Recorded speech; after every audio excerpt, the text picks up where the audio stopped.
안녕하세요, 올바람입니다. 어제 장은 완전히 빨갛게 모든 기업들이 거의 큰 폭으로 떨어지면서 마감을 했습니다. 큰 폭으로 떨어지다 보니까 변동성 지수도 37까지 올라가면서 20대 후반을 뚫어버리는 모습들을 보여줬는데요. 제롬 파월의 의장 연설이 끝나고 나서 생각보다 실물 경기 회복이 더디다 그러면서 어떠한 지원이나 부양에 대해서 구체적으로 언급된 적이 없었어서 투심이 상당히 좀 약화되는 모습을 보여줬는데, 요즘 따라 하루에 이런 식으로 전체 지수가 롤러코스터 타듯이 빠지기를 반복하는 모습을 보여주고 있네요. 애플과 페이스북의 어닝은 상당히 잘 나왔고, 테슬라가 표현하자면 어닝 쇼크를 냈습니다. 이에 대해서는 이따가 좀 더 다뤄볼 거니까 거기서 다뤄보고요. 그리고 이전에 1월쯤에 프랑스에서 2021년 올해 6월에 에어택시를 선보일 계획에 앞서서 150개의 후보군 중에 31개의 1차 후보군을 추렸다는 소식이 들렸었습니다. 이거는 이제 이전에 유러피안 AUM LED 사업과는 좀 더 다르게 프랑스 자체에서 하는 사업 중의 일부인데, 당시에는 독일의 볼로콥터나 유럽의 에어버스, 중국의 이항, 슬로베니아 기업과 그리고 미국의 짚라인 등 다양한 그런 UAE 만드는 기업들이 모두 1차 후보군으로 꼽혔었습니다. 그 중에 이항이 어제 파리로부터 선택되었다는 기사를 냈죠. 리인벤트 에어모빌리티 프로젝트에 있어서 이항이 키 멤버로 꼽히게 된 것인데요. 이 리인벤트 에어모빌리티 프로젝트는 로드맵상 쭉 진행하게 된다면 올해부터 2024년까지 파리 내에서 시범적인 활동을 한 후에 2024년에 파리올림픽이나 패럴림픽에서 운행하는 모습들을 선보이게 됩니다. 그리고 그 후에는 스케일업 단계로 들어가게 되죠. 아직까지는 이 항의 잠재적인 발전을 두고 볼 때는 아직은 조금 더 긍정적이라고 생각을 하고 있습니다. 그리고 생각보다 반도체에 대한 공급 부족이 확산세가 이루어지는 모양입니다. 이로 인해서 전기차나 각종 기술 변화에도 큰 영향을 줄 수 있겠다 싶은 생각을 했던 게 몇 주 전인데, 이제는 수급 정상화가 공식적으로 한 6개월 정도 이상 걸릴 거라고 예상이 되면서, 기존의 부품사들이 보수적으로 투자 결정을 작년에 했었기 때문에 캐파를 늘리는 쪽으로 방향을 틀려면 약 6개월에서 1년 정도가 필요하겠죠. 그래서 대략 1년 정도는 수급 부족이 유지될 수도 있겠다는 그런 내용입니다. 또한 어떻게 본다면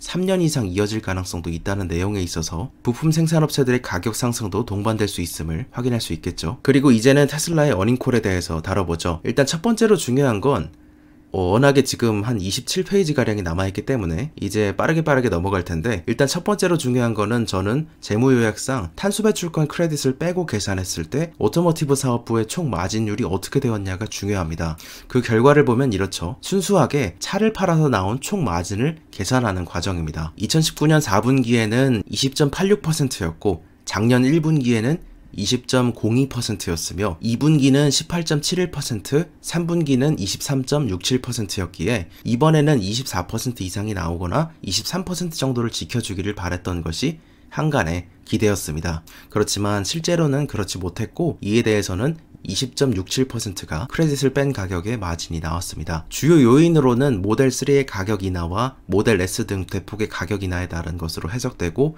그 뒤에 CFO인 제커리 커크원이 해설한 내용이 있으니까 또 쭉 보시면 될 것 같습니다. 이에 자동으로 그로스 마진이나 아니면 영업이익률, 에비타 마진 같은 경우도 동일한 비중으로 조정되게 되었고요. 그리고 현금성 자산은 오퍼링을 통해서 확보해 두었기 때문에 지금 좀 많은 상태이고, 그리고 이번에 EPS상 0.8달러로 흑자를 냈다는 상태 자체는 변하지 않아졌습니다. 다만 실제 컨센서스 대비 얼마를 냈냐가 중요하겠죠. 주식은 변화의 함수니까요. 컨센서스는 GAAP 기준 0.79달러를 예상을 했었고, 그리고 non-GAAP 기준으로는 1.05달러를 예상을 했었습니다. 그랬기 때문에 상당히 좀 부진한 모습들을 보여줬다, 이렇게도 생각할 수 있으며, 이것 때문에서도 일각에서는 어닝 쇼크를 냈다, 이렇게 표현하는 것이죠. 그리고 자동차 사업부의 그로스 마진 컨센서스도 대략 27.2%였습니다. 근데 24.1%가 나옴에 따라 상당히 3.1%포인트가량 미진한 모습을 보여줬죠. 이 부분에 대해서는 차량의 평균 판매가 ASP가 많이 떨어졌다는 점에 대해서 언급을 하고 있습니다. 기존의 모델 S와 모델 X의 마진이 높고 이것의 판매가가 높은데, 이것에서 모델 3와 Y로 바뀜에 따라 ASP가 작년 대비 기준 11%가량 낮아진 것이죠. 일단은 작년을 한번 마감을 짓자면 탄소 배출권 수입을 제외한 오토모티브의 총 매출 이익률을 연도별로 보면 이렇습니다. 퐁당퐁당 하듯이 그런 모습을 보이고 있긴 한데, 계속해서 21, 19, 21, 18, 21 이런 식으로 작년에는 그래도 2분기 실적이 팬데믹 사정상 안 좋았음을 감안하더라도 대략 21.5% 정도 그 내외를 벗어나진 않을 듯 합니다. 그리고 작년을 마감하면서 이제는 GAAP 기준 첫 흑자를 낸 해로서 2020년을 마감했다는 것을 의의로 꼽을 수 있을 것 같습니다. 그리고 운영상의 서머리는 이렇습니다. 모델 S와 X의 볼륨은 계속해서 줄어들 수밖에 없는 구조이죠. 아직은 배터리의 한계 때문에 이것을 모델 3와 Y에 넣어야 하는 상태이니까요. 그리고 딜리버리도 최종 결과상으로 확정 지었을 때 49만 9,600대 정도로 고정되었습니다. 그리고 또 중요하게 볼 수 있는 점은 에너지 사업부의 확장이라고 꼽을 수 있는데 사실 태양광 부분은 지금으로서는 좀 크진 않습니다. 86메가와트만큼 설치했으나 아직은 이 솔라루프 자체가 비싼 솔루션으로 꼽히기 때문에 수요가 그렇게 많지는 않은 점이 있고, 그리고 눈에 띈 거는 스토리지, 주로 여기는 메가팩이 많은 부분을 차지하고 있죠. 메가팩과 파워를 상당히 많이 팔았고, 제가 소식을 꾸준히 전해드리면서도 테슬라가 에너지 사업부에서 호주나 미국 등에서도 대형 프로젝트에 주로 메가팩이 많이 참여하는 모습들을 보여줬기 때문에 많이 팔았을 거라고 예상해 볼 수 있는 지점들이 많았습니다. 그리고 상당 부분 이제 생략을 조금 하고요. 모델 S의 플레이드 사진에 대해서 나와 있었고, 상하이 모델 Y의 다이캐스팅 머신 사진과 스탬핑 공장 사진, 그리고 상하이의 모델 Y 바디샵 사진과 상하이 모델 Y의 GA 사진, 그리고 상하이 공장 중에 앞에 모델 3 공장과 뒤에 모델 Y 공장, 기가베를린의 모델 Y 팩토리 건설 현황과 내부에서 찍었을 때 모습 1, 그리고 내부에 찍었을 때 모습 2고요. 그리고 이거는 텍사스의 3개월 전과 현재 모습입니다. 그래서 간단하게 중요 수치들만 조금 놓고 본다면 테슬라는 딜리버리에 있어서 작년에 계획했던 50만 대에 있어서는 대략 400대 정도 모자란 모습을 보였고, 이거는 분기 기준이지만 1년 기준으로 놓고 보게 된다면 약 30억 달러 이상의 캐펙스를 쓰고 나서도 영업현금 흐름과 잉여현금 흐름이 모두 오르는 모습들을 이제는 안정적으로 보이기 시작했다는 것에서 상당히 궤도에 올랐다, 혹은 규모의 경제를 갖추기 시작했다라고 볼 수 있을 것 같습니다. 이제 중요한 부분이 사실 어닝콜 스크립트에 훨씬 더 많은 중요한 내용들이 담겨져 있죠. 실제로 어닝을 발표하면서 일론 머스크나 제커리 코크온 혹은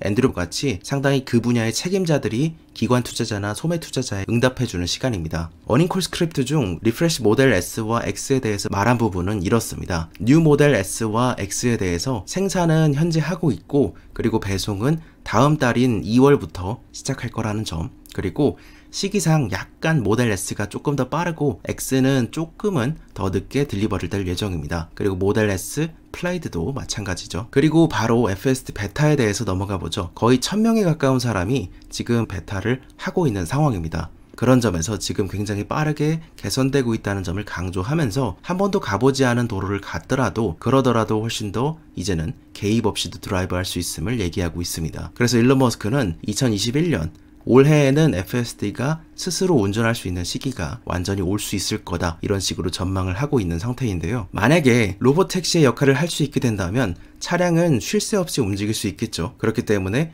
평균적으로 주당 12시간 정도 출퇴근 당시 쓰임받던 그런 상황에서 주당 60시간까지 사용할 수 있게 된다는 것을 가정하고 있고, 이에 대해서 일론은 5배나 사용성이 증가함을 얘기하지만 실질적으로 2배만 증가한다라고 바라봤을 때는 매출은 2배 이상 증가하겠고 FSD를 통해 얻는 수수료 자체는 거의 비용이 없죠. 그렇기 때문에 전부 다 그로스 마진으로, 총 마진으로 잡히게 될 수 있다는 점에 대해서 강조를 하고 있습니다. 이런 FSD를 통한 수익이 상당할 것으로 예상이 되고 있는 만큼 여기에 대해서 멀티플을 매기게 된다면 회사 가치는 훨씬 더 성장할 수 있을 것이고, 이에 대해서 FSD가 적용된 차를 파는 기업에 대한 회사의 가치는 새롭게 정의될 수 있다고 생각하며 몇몇 투자자들은 이미 이러한 접근 방식을 택하고 있는 것 같다고 직접적으로 언급을 했습니다. 이제는 데이터 기업으로 봐달라는 그런 의미겠죠. 그리고 앞부분에 그 4분기 마진이 상당히 손상된 부분에 대해서 CFO인 제커리 코크원이 이렇게 얘기를 합니다. 첫 번째는 프리모트 공장의 전체적인 투자가 증가한 점입니다. 리프레시 모델 S와 X에 대해서 이런 한 번의 생산 라인에 대해서 업그레이드를 하게 됨에 따라 투자가 상당히 발생을 했고, 그리고 모델 Y의 언더바디를 싱글 캐스팅으로 찍어내기 위해 이 다이 캐스팅 머신을 가져온 것들, 이런 것들이 반영이 되면서 마진이 줄어들었다. 그리고 모델 3에 히트펌프를 넣기 시작한 것으로 인한 투자가 발생했다. 이 점에 대해서 강조했죠. 그리고 두 번째는 기가 상하이의 부품 중에는 상당히 프리몬트에서 오는 것들이 여럿 있습니다. 그리고 기가 텍사스나 기가 베를린, 프리몬트, 상하이 등 지금 현재 투자 중인 곳들이 많고 모든 것은 변화의 함수이듯이 결국에는 이만큼 역대 가장 많은 투자를 하고 있는 시점이기 때문에 팬데믹으로 인한 전체 물류비 상승이나 노동비의 상승이 컸다는 그런 설명이었습니다. 그리고 원래는 딜리버리 가이던스를 제시를 하는데 주로 강력하게 제가 봤던 것이 프리 캐시플로우의 상태나 그리고 오퍼레이팅 캐시플로우의 상태, 그리고 두 번째는 오토그로스 마진에 대해서 어떤 식으로 상승이 됐는지, 세 번째는 딜리버리 가이던스에 대해서 한번 보는 것이, 이것을 제가 개인적으로 중요하게 바라보고 있는 점인데, 딜리버리 가이던스에 대해서는 이번에 크게 언급은 안 했습니다. 그렇지 않은 대신 다만 연평균 성장률을 꾸준히 50% 정도씩 가져갈 것으로 예상한다, 이러면서 2021년에는 상당히 이 부분을 초과할 수 있다고 말했죠. 물론 작년에 50만 대 정도를 팔게 되고 110만 대 혹은 105만 대 정도를 팔 것으로 예상되고 있기 때문에 훨씬 더 상당히 증가하는 것을 뜻합니다. 그래서 50% 이상을 초과할 것이라고 예상해 볼 수 있겠죠. 그리고 특히 올해 1분기 같은 경우에는 상하이에서 모델 Y의 공장의 램프업에 따라 배송 물량이 많이 늘어날 것으로 예상해 볼 수도 있겠지만, 이것은 포지티브고, 그리고 네거티브는 모델 S와 X의 프로덕션이 상당히 이런 리프레시 공장 과정으로 변해야 되기 때문에 일시적으로 볼륨이 낮아져서 상쇄된다는 효과는 있습니다. 그리고 현재는 많은 우려를 낳고 있는 것이 결국에는 차량용 반도체의 부족, 쇼티지 이슈입니다. 이 이슈에 대해서 테슬라도 완전 자유롭진 않죠. 그렇기 때문에 이 점에 대해서 매우 신경 쓰고 있다는 점을 강조했습니다. 그리고 이제는 Q&A 세션으로 넘어갑니다. Q&A 세션에서는 어제의 그 예상 질문들이 거의 다 반영이 됐는데요. 태양광 시장 점유율의 리더가 되는 것을 막고 있는 허들은 무엇이냐 라는 점에 있어서 Q&A가 이어졌습니다. 여기에 대해서 일론 머스크는 2020년 태양광 전체의 수요가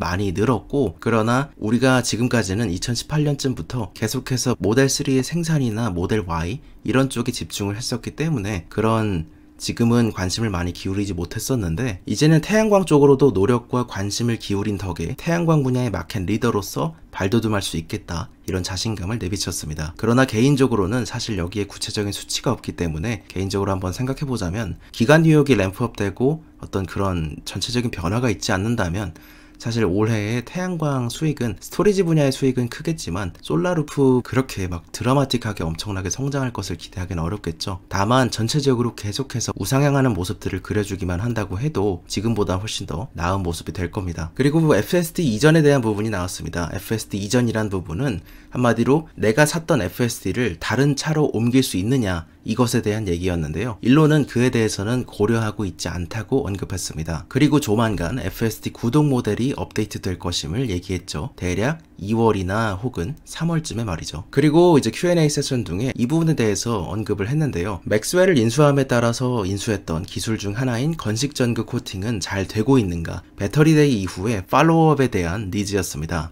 카토로드 팀은 현재까지 계속해서 각각의 제조 문제들을 해결해낼 수 있었고, 생산 커브가 올라감에 따라 지금은 주별, 월별 수율과 속도들을 계속해서 개선하고 있다는 내용이었습니다. 일단은 저번 분기 어닝콜에 말했던 것처럼 기가베를린의 초기 배터리 공급은 지금의 파일럿 플랜트인 카토로드에서 10GWh 규모로도 상당히 채울 수 있을 것으로 감안이 되고 있기 때문에 7월부터 시작할 기가베를린에는 영향이 적도록 운영하고 있다는 점을 유념하시면 될 것 같습니다. 그리고 지금 현재 파일럿 플랜트 규모인 10GWh에 대한 해당 장비들은 이미 다 도착을 했고, 생산팀도 이제는 다 구축되었으며 재료부의 서플라이 체인도 상당히 이제는 많이 다 갖췄다는 내용이었습니다. 그랬기 때문에 2021년 내에는 확실히 10GWh 규모를 갖출 수 있게 될 것을 기대한다. 또한 2022년 규모의 100GWh 규모를 목표로 했던 만큼 이것에 대해서 그 목표를 향해 나아가고 있다는 점에 대해서 강조를 했죠. 그리고 이번 질문은 올해 안에 레벨 5 수준 완전히 풀리 오토노머스 드라이빙을 달성할 수 있느냐에 대한 질문이었고, 그리고 또한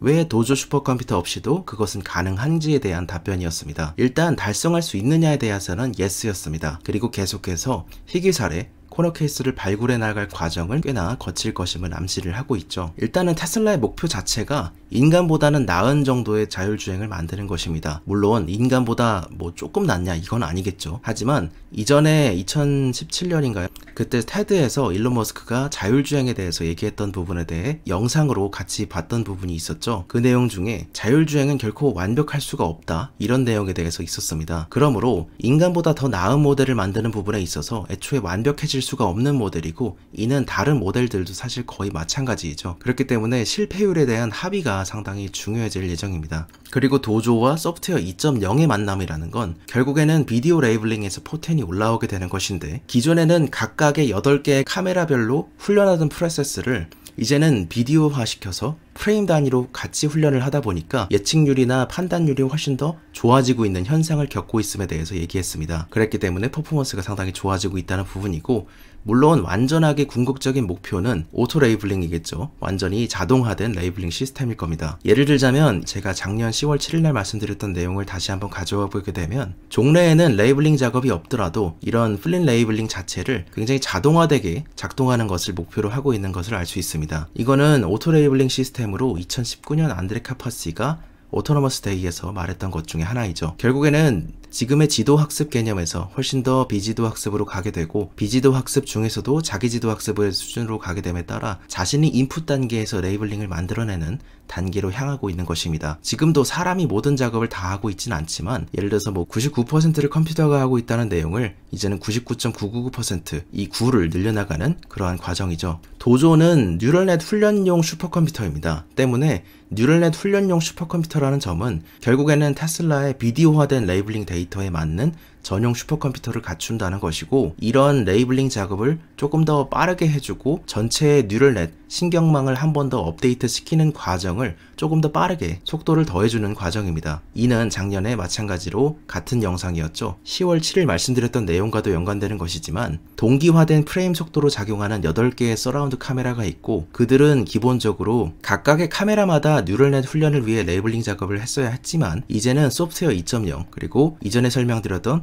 오토파일럿 리라이처에 대한 개념으로 하여금 이제는 이런 신경망이 단일 카메라, 단일 프레임으로 이렇게 볼 수 있게 된 것입니다. 그랬기 때문에 기존의 2.5D 혹은 3D에서 시간의 디멘션을 더했으므로 4D가 되는 것이죠. 시간값을 더하게 되므로 이전에는 예상할 수 없었던 것에 대해서도 정확도가 높아지게 됩니다. 예를 들자면 오른쪽의 상황을 보죠. 여기는 사거리에 놓여 있습니다. 차는 여기 있고 사거리는 이렇게 있죠. 이게 실측값이고, 이것은 리라이트된 버전, 이것은 이전 버전입니다. 이전 버전 같은 경우에는 오른쪽의 경우에는 호라이즌을 벗어나죠. 그리고 왼쪽의 경우에도 마찬가지입니다. 지평선과 맞닿아 버림으로 이 이상은 사실 예상이 안 됩니다. 그러므로 이전 버전 같은 경우는 이렇게 중간 값을 벗어나고, 내가 앞에 있는 이 부분, 이 부분이 이 부분이고 이 부분이 이 부분이죠.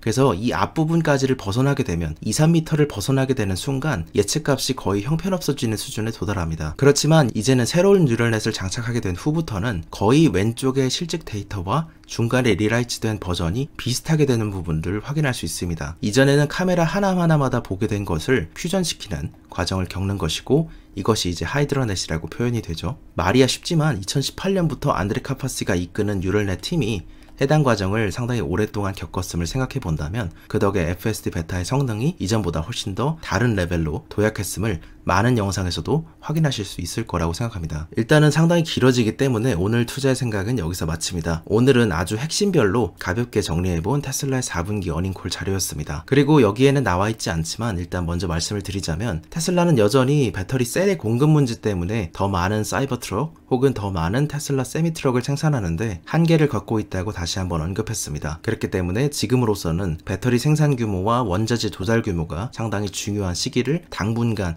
혹은 테슬라가 있는 한 계속해서 겪어야 할 수도 있습니다. 일론 머스크는 적어도 수년간 50%씩 컴파운드로 성장할 수 있다고 바라보고 있는 상황이고, 2021년 말에 4680 배터리를 대량 생산까지 올릴 수 있다고 아주 긍정적으로 바라봤으며, 2021년에 또 L5로 나아갈 수 있다고 바라봤습니다. 오늘의 투자의 생각은 여기서 마칩니다. 감사합니다. 올바른이었습니다.